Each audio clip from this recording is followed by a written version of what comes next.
Olá pessoal, tudo bem? Seja bem-vindo.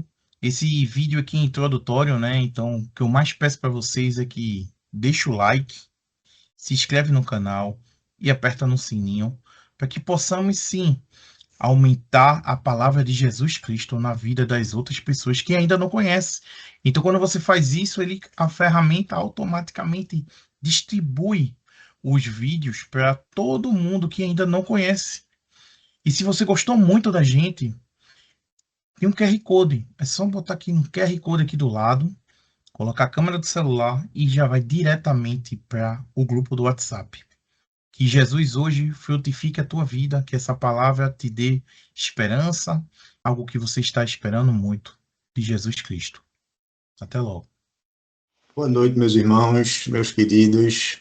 Primeiramente, eu queria agradecer a você, Tiago, pela oportunidade de ter feito esse convite para poder compartilhar a palavra do Senhor com os irmãos.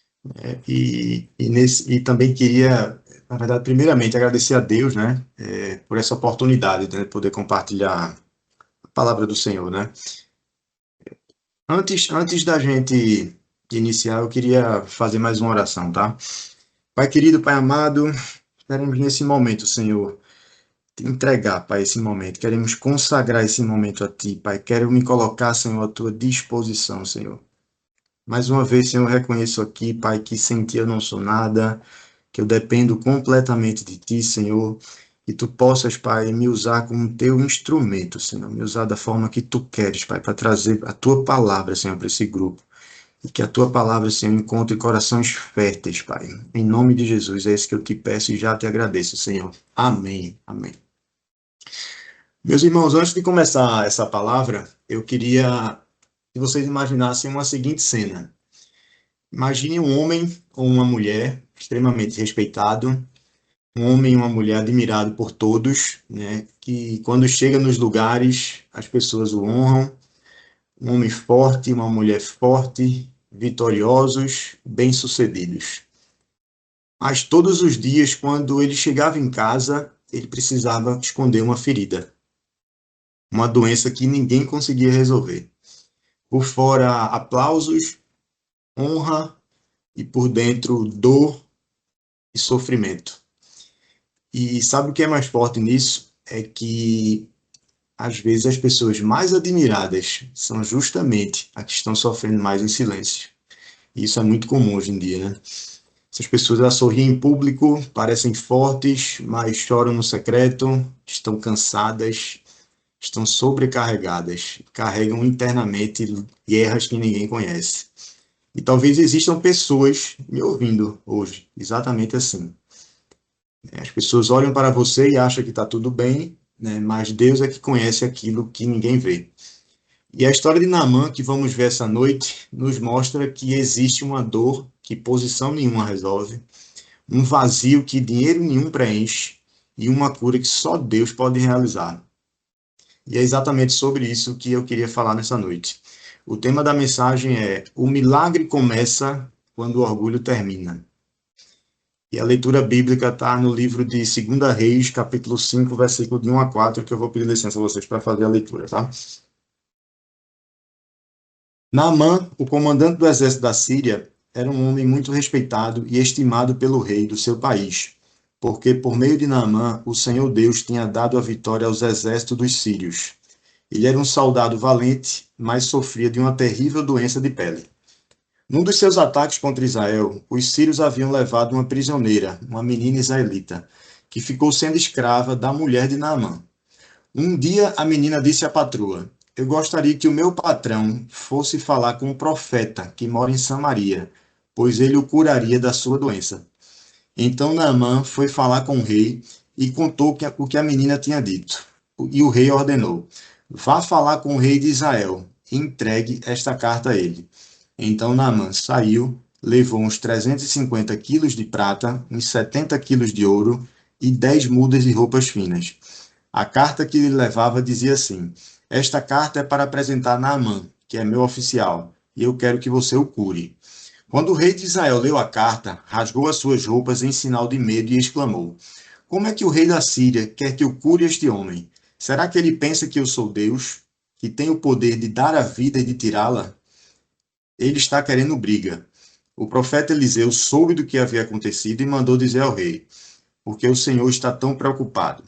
Mande que esse homem venha falar comigo, e eu mostrarei a ele que há um profeta em Israel. Então Naamã foi com seus cavalos e carros e parou na porta da casa de Eliseu. Eliseu mandou que o empregado saísse e dissesse a ele que fosse se lavar 7 vezes no Rio Jordão, pois assim ficaria completamente curado da sua doença. Mas Naamã ficou muito zangado e disse: eu pensava que pelo menos o profeta ia sair e falar comigo, que oraria ao Senhor, seu Deus, e que passaria a mão sobre o lugar doente e me curaria. Além disso, por acaso, os rios Abana e Farpar, em Damasco, não são melhores que qualquer rio na terra de Israel? Será que eu não poderia me lavar neles e ficar curado? E foi embora muito bravo. Então os seus empregados foram até o lugar onde ele estava e disseram: se o profeta mandasse o Senhor fazer alguma coisa difícil, por acaso o Senhor não faria? Por que o Senhor não quer ir se lavar, como ele disse, e ficar curado? Então Naamã desceu até o rio Jordão, mergulhou 7 vezes, como Eliseu tinha dito, e ficou completamente curado. A sua carne ficou firme e sadia como a de uma criança. Louvado seja o Senhor. Bom, meus irmãos, essa é uma história que, de certo modo, é bem conhecida na Bíblia, né? E extremamente atual, né? Porque ela fala sobre orgulho, fala sobre obediência, transformação e sobre como Deus age em nossas vidas. A Bíblia diz que Naamã era um comandante do exército da Síria, era um homem respeitado, honrado, um homem vitorioso. Mas a palavra de Deus faz questão de acrescentar um seguinte detalhe: porém, leproso. E sabe, meus irmãos, isso me faz pensar em quantas pessoas hoje vivem exatamente assim. Por fora, aparentemente fortes, vivem sorrindo, bem-sucedidas, cheias de conquistas materiais, mas por dentro estão feridas, cansadas e machucadas e emocionalmente doentes. Porque existem dores que o dinheiro nenhum resolve, existem feridas que posição nenhuma cura, e existem vazios que somente Deus pode preencher. Naamã ele tinha prestígio, tinha autoridade, tinha reconhecimento, mas existia algo na vida dele que ele não conseguia resolver sozinho. E talvez hoje tenha alguém aqui me ouvindo exatamente assim. Talvez pessoas que olhem para você e pensem: essa pessoa está bem, é bem-sucedida, mas Deus conhece aquilo que ninguém mais vê. E uma das primeiras lições que aprendemos nessa história é que Deus usa pessoas improváveis. Porque quem aponta o caminho do milagre para Naamã não foi um rei, não foi um sacerdote, não foi ninguém importante. Foi uma menina, uma serva, uma escrava. Humanamente falando, aquela menina não tinha voz, não tinha influência, não tinha posição nenhuma. Mas Deus a usou justamente. E isso é muito forte, porque Deus ele não procura status, ele procura disponibilidade.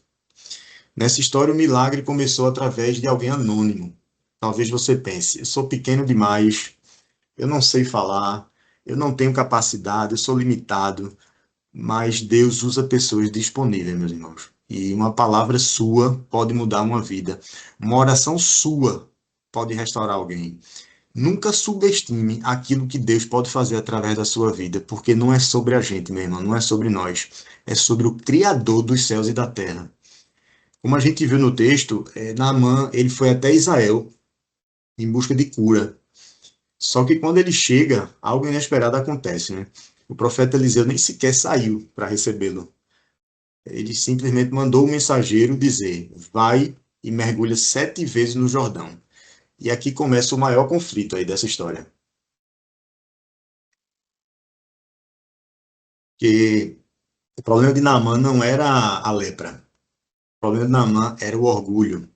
Naamã ele ficou indignado porque ele esperava algo grandioso, uma cerimônia, algo de reconhecimento da sua importância, né? Ele pensou: como assim? Eu vim até aqui e o profeta nem sequer saiu para me receber. E sabe o que isso nos ensina? Que muitas vezes queremos que Deus faça as coisas do nosso jeito. Queremos controlar o tempo, a forma, e queremos controlar até o processo. Mas Deus ele não trabalha segundo o nosso orgulho. Deus trabalha através da obediência. Naamã quase perdeu o milagre, por muito pouco ele não perdeu o milagre, porque não gostou da forma como Deus escolheu agir. E quantas vezes a gente faz isso, né? Queremos que Deus fale da forma que a gente acha melhor, queremos que Deus responda imediatamente a um pedido nosso, queremos entender tudo antes de simplesmente obedecer, né? Mas a fé não é entender tudo. Fé é obedecer mesmo sem entender completamente. E existe outro detalhe muito forte aqui nessa história, é que o Rio Jordão não era um rio bonito aos olhos humanos, né? Naaman até questiona. Não existe rios melhores na Síria, porque o Jordão, naquele contexto, simbolizava humildade, simbolizava quebra de orgulho, simbolizava rendição. E tem algo muito poderoso aqui. Deus sempre vai tratar primeiro o nosso coração antes de tratar aquilo que está ao nosso redor. Naamã ele precisava entender que o milagre não vinha da posição dele, não vinha do dinheiro dele, não vinha da autoridade dele. O milagre vinha de Deus. Talvez Deus permita alguns processos justamente para quebrar o nosso orgulho e nos ensinar a dependência dele. Porque às vezes a gente quer a bênção, mas não queremos suportar o processo. Queremos um milagre, mas não queremos obedecer. Queremos viver o sobrenatural de Deus, mas não nos rendemos completamente. E eu estava refletindo sobre isso quando estava preparando essa palavra e Deus trouxe algo muito forte ao meu coração. Porque eu percebi que em muitos momentos da minha vida eu também agi como Naamã, né? Hoje eu tenho 41 anos, sou casado com Juliana, minha princesa, que Deus me presenteou.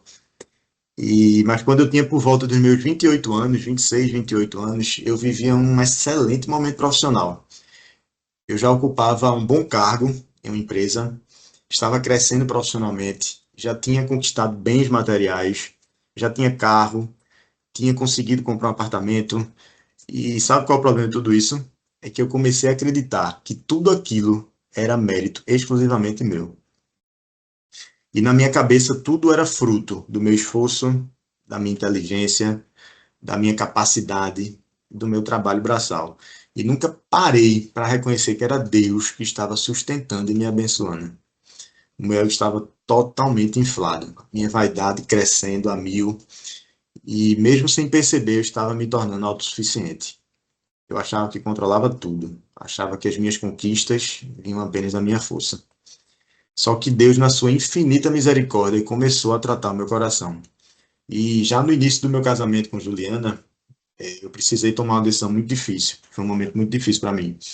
Eu já era formado em Direito há cerca de 8 anos, mas nunca tinha tirado o OAB, né? Pois trabalhava em outra profissão.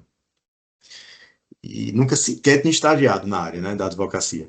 E por algumas circunstâncias eu precisei, de fato, iniciar nessa nova profissão, na advocacia. Mas, meus irmãos, aquele momento foi extremamente difícil para mim, porque eu precisei literalmente parar tudo. Passei cerca de 4 meses em casa estudando, né, exclusivamente para a prova da OAB, o exame da OAB. E durante aquele período eu precisei depender financeiramente da minha esposa. Juliana literalmente segurou a onda na nossa casa naquele tempo. E aquilo mexeu muito, mas muito, muito mesmo comigo. Porque eu vim de uma criação que o homem é o total provedor do lar, né? Meu pai, meus avôs, meu avô era assim. Então, depois de viver um momento de crescimento profissional, de conquistas, de ascensão, eu me vi numa situação de total dependência financeira. E aquilo foi muito difícil para mim, mas muito difícil mesmo. E mesmo Juliana me apoiando com toda leveza, com toda bondade, né, me dando todo o incentivo emocional para que eu me preparasse bem para a prova da OAB, ainda assim aquele momento foi extremamente difícil para mim. Porque humanamente falando, eu me sentia frustrado, eu me sentia inseguro e me sentia totalmente quebrado por dentro. Só que hoje eu consigo entender que Deus, ele estava tratando o meu coração. Enquanto eu achava que estava apenas estudando para uma prova, Deus ele estava quebrando o meu orgulho. Deus ele estava me ensinando sobre dependência. Deus estava me mostrando que tudo vem dele. Que nenhuma conquista acontece sem a permissão e a graça dele. E sabe o que é que eu aprendi naquele processo? Deus ama tanto a gente, meus irmãos, mas ama tanto, que às vezes ele permite alguns Jordões na vida da gente, para quebrar aquilo que está nos afastando dele. E foi exatamente isso que eu vivi. Porque o maior problema, muitas vezes, não está ao nosso redor, está dentro da gente, dentro de nós. No meu caso, era o meu orgulho. E naquele processo de dependência, de insegurança, de medo, de quebrantamento, Deus ele começou a transformar profundamente a minha vida. Hoje eu entendo que aquele processo não era apenas sobre um começo em uma nova profissão, era Deus tratando o meu coração. Voltando para a passagem bíblica, após os questionamentos e chateação, Naamã ele decidiu obedecer. A Bíblia diz que ele mergulhou 7 vezes no Jordão. Imaginem isso, meus irmãos. Primeiro mergulho, nada. Segundo mergulho, nada. Terceiro mergulho, também nada. Quarto, quinto, nada.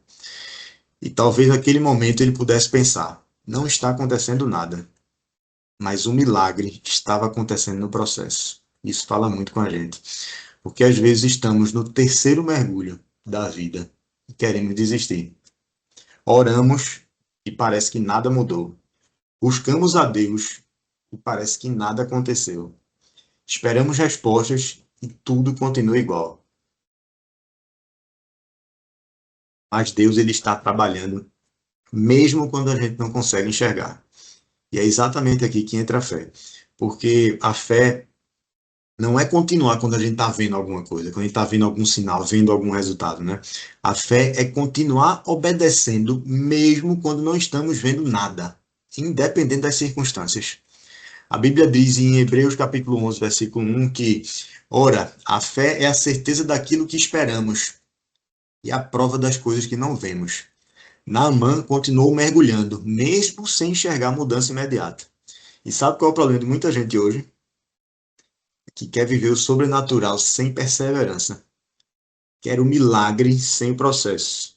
Quer a promessa sem obediência. Mas Deus, ele trabalha no processo. Eu sei que ele pode fazer tudo instantaneamente, isso é verdade. Mas muitas vezes ele escolhe ensinar sobre dependência, sobre perseverança e sobre confiança durante o processo. Enquanto Naamã mergulhava nas águas, Deus ele mergulhava no coração dele. Aleluia, Senhor. O Jordão não estava apenas tratando a pele de Naamã. Ele estava tratando o orgulho, a autossuficiência, a resistência. E talvez Deus esteja dizendo para alguém hoje: continue mergulhando, continue orando, continue buscando, continue obedecendo, continue confiando. Porque o fato de você não estar vendo não significa que Deus não esteja trabalhando. E a Bíblia diz que depois do sétimo mergulho, a carne de Naamã se tornou como a carne de uma criança. Aleluia, Senhor. Louvado seja o teu nome. Deus ele não fez somente uma cura parcial, ele fez algo completo. Porque Deus ele é especialista em restauração completa. E o mais interessante é que Naamã não saiu dali apenas curado fisicamente. Ele saiu transformado espiritualmente. Porque no final ele reconheceu e disse: agora eu sei que não há Deus em toda a terra senão em Israel. Ele chegou procurando uma cura física, mas encontrou um Deus verdadeiro. E essa história, meus irmãos, aponta diretamente para Jesus, porque a lepra ela simboliza o pecado, algo que corrói por dentro, algo que separa, que destrói lentamente. E assim como Naamã não conseguiu se curar sozinho, a gente também não consegue. A gente precisa de Jesus, a gente tem essa necessidade. E Jesus ele faz algo ainda maior, porque ele transforma a natureza da gente. Ele restaura, ele perdoa, ele renova, ele liberta. Amém. Talvez hoje exista alguém assistindo essa palavra que esteja cansado, ferido, sobrecarregado e tentando resolver tudo na força do braço. Mas olha o que Jesus disse em Mateus capítulo 11, versículo 28. Vinde a mim, todos que estáis cansados e oprimidos, e eu vos aliviarei. Jesus continua chamando pessoas cansadas, feridas e sobrecarregadas. E hoje Deus está dizendo para você: pare de confiar apenas na sua força. Eu não quero apenas tocar a sua aparência. Eu quero tocar o seu coração. Se renda a mim. Porque o milagre de Deus começa quando o orgulho termina. Talvez o seu Jordão hoje seja perdoar ou pedir perdão a alguém. Talvez o seu Jordão hoje seja quebrar a indiferença dentro do seu casamento e voltar a tratar sua esposa ou seu marido da maneira que Deus deseja, da maneira que Deus sonhou. Talvez o seu Jordão hoje seja abandonar um pecado, seja reconhecer que precisa de ajuda, seja voltar para a presença de Deus. Ou talvez seja confiar e obedecer mesmo sem entender. E sabe o que é mais lindo nisso tudo? É que Deus continua transformando vidas, assim como transformou ali Naamã. O mesmo Deus continua curando, continua restaurando vidas. E eu queria terminar essa mensagem trazendo duas verdades no coração de vocês. Primeiro, Deus ele não procura pessoas perfeitas, ele procura pessoas dispostas, dispostas a obedecer, dispostas a confiar, dispostas a continuar mergulhando na fé, assim como Naamã fez. E por último, talvez o milagre não comece quando tudo mudar ao seu redor. O seu milagre ele vai começar no momento em que você decidir se render completamente a Deus. Deus abençoe a sua vida, Deus abençoe a vida de cada um de vocês e que essa palavra encontre um lugar no nosso coração e que nunca permitamos que o nosso orgulho nos afaste daquilo que Deus quer fazer em nossas vidas. Antes da gente encerrar, eu queria pedir, meu irmãozinho Fábio, que tu tocasse novamente esse louvor de Quero Subir, Quero Descer, que você tocou. E eu Claro. queria pedir que todo mundo fechasse os olhos e meditasse na letra desse louvor. E assim que ele terminar, eu vou fazer uma oração para a gente fazer um fechamento. Amém? Amém. Deixa eu só mudar de fone aqui que eu fiz muda rapidinho, tá? Bem.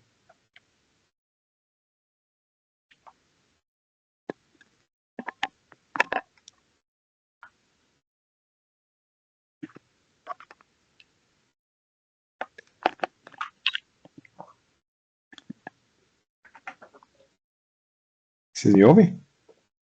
Ouvem, né? Sim. Tá. E violão? Dá pra ouvir o violão? Não Violão ouve, né? não. Então vai no...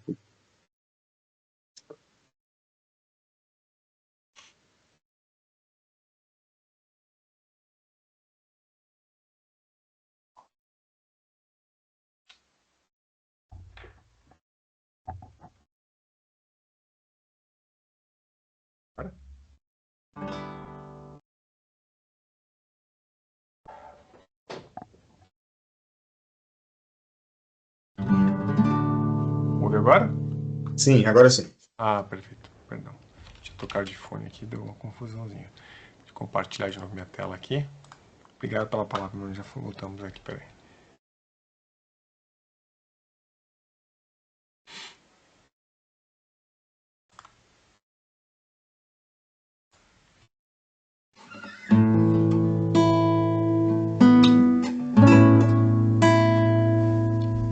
Quando o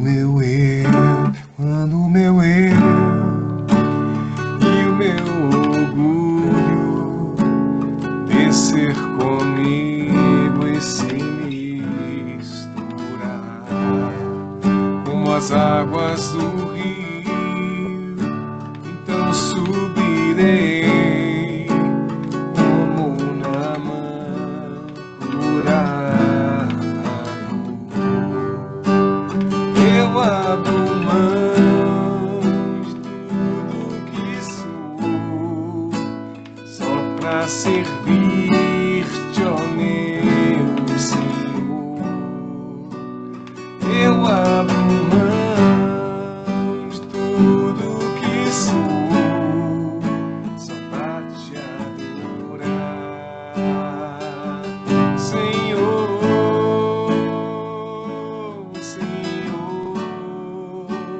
Quebra meu orgulho, eu quero descer e mergulhar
Pai querido, Pai amado, quero te agradecer, Senhor, por esse momento. Quero te agradecer, Pai, por essa oportunidade de poder compartilhar, Senhor, a tua palavra, Senhor, com os meus irmãos.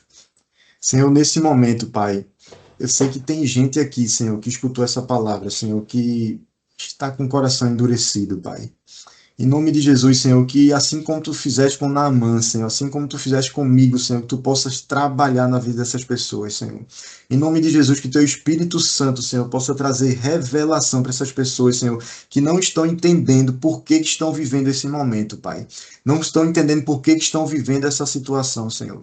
Em nome de Jesus, eu te peço, Senhor, que teu Espírito Santo possa trazer revelação, possa tocar no coração dessas pessoas, Senhor, para que elas possam entender o teu propósito, Senhor. Que elas possam entender, Senhor, por que tu estás permitindo, Senhor, que essas pessoas estejam passando por isso, Pai.